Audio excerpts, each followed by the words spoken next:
Winter in Prague was a chilling, grey presence, seeping through the cracks of Malastrana's ancient windows. For Eliska, a young cellist of immense talent but stifled by a stubborn creative block, the season mirrored her soul. Her apartment, a haven of high ceilings and shadows in a centuries-old building, seemed to echo the emptiness in her music. The days dragged on monotonously, the strings of her cello, a gift from her grandmother, untouched. Inspiration, once a torrent, had run dry. One particularly bleak afternoon, Eliska felt the need to get out. She wandered through the labyrinthine alleys, her feet leading her instinctively to the Charles Bridge, shrouded in the cold mist from the Vltava River. On a side street almost hidden, the faded sign of an antique shop she'd never noticed before caught her eye. Starożytności u Czarnego Kukura, Antiquities of the Black Cat. A rare impulse made her push open the heavy oak door. The interior was a dive into another time, the air thick with the smell of dust and aged wood. An elderly man hunched over a book emerged from behind a bookshelf. His small bright eyes examined her. "Dobry den," he greeted in a hoarse voice. "Watch your step. Not everything in here likes to be disturbed." The phrase hung in the air, sending a shiver down Eliska's spine. Exploring the maze of objects, she found in a dark corner an almost black leather folder. Inside, a single sheet of music, yellowed and fragile, with handwritten notes in an elegant but uneven script, and annotations in archaic Czech. No title, no composer. An almost physical compulsion urged her to hear that melody. "Found something interesting?" The old man's voice startled her. He examined the sheet music. "Ah, this one. It's been here a long time. Came with a batch of books from an old monastery in the mountains. No one ever took an interest. I don't know who wrote it. Maybe it's even cursed, who knows?" He chuckled dryly. "For you, take it. Consider it a gift. Perhaps you'll awaken the music's sleeping potential within it, or perhaps it will awaken something in you." Eliska left, the folder in hand, the cold of the Prague afternoon now less important. She carried a mystery, a silent melody waiting.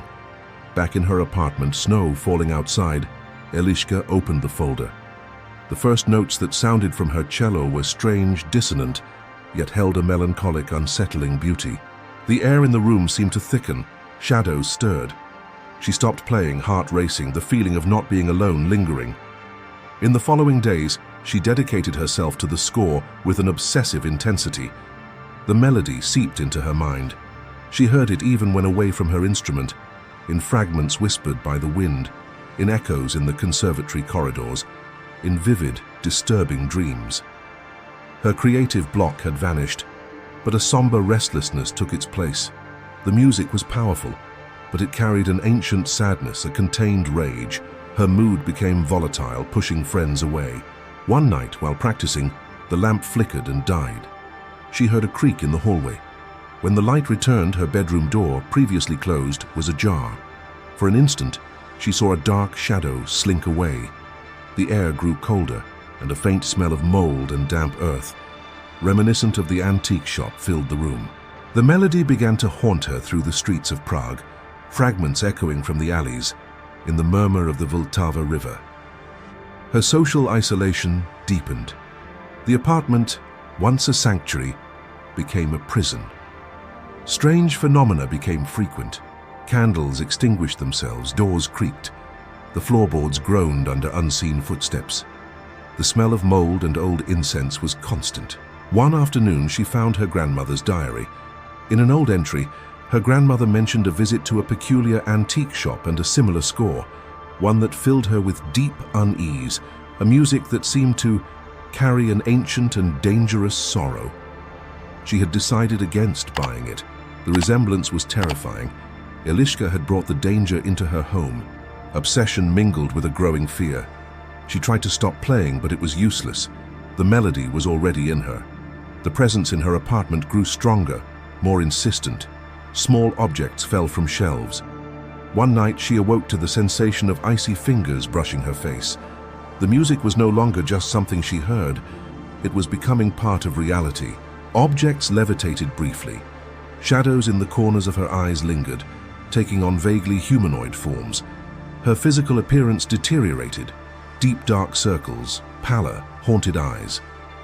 One night, the cello vibrated on its own, the strings resonating with dissonant notes, then the cursed melody, distorted, mocking. Desperate, she returned to where the antique shop had been. The store was gone. Only a bare brick wall remained. It was as if it had never existed. She was alone. She tried to tear the score, to burn it. The pages, once fragile, resisted. The flames recoiled. The melody seemed to laugh. If she couldn't destroy the music, she had to understand its origin.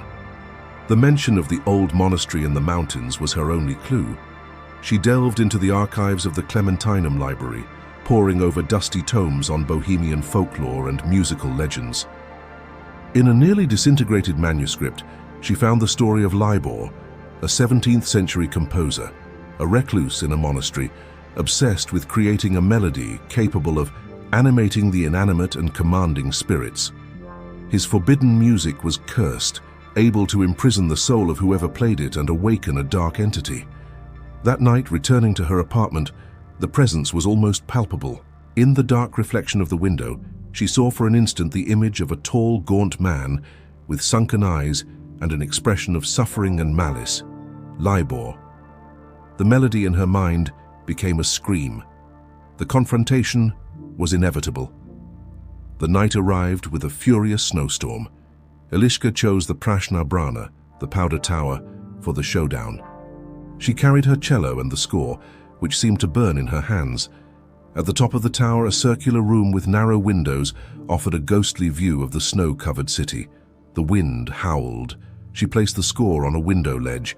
The temperature plummeted. A dark shadow materialized. Libor. "You came." His voice was a hoarse whisper. "Fool. Did you think you could control me? This music is power, eternal life. Play for me, and your soul will join mine." The entity advanced. Eliska backed away. She remembered her grandmother's words. With sudden resolve, she picked up her cello. But instead of Libor's melody, she began to improvise. Dissonant, chaotic notes and anti-music imbued with her pain, fear, and rage. Libor stopped, confused, then furious. "What are you doing? Stop!" But Eliska continued, the wild, desperate music filling the tower. The score on the window trembled violently and spontaneously burst into green and purple flames, consuming the cursed notes. Libor let out a final howl of agony and disintegrated into dark dust, swept away by the wind. When the last note fell silent, a profound silence descended. The melody in her mind was gone. She was free. But the music, her passion, seemed to have vanished with it. She tried to play, but her fingers were numb, her mind blank. In the years that followed, Eliska never played the cello again.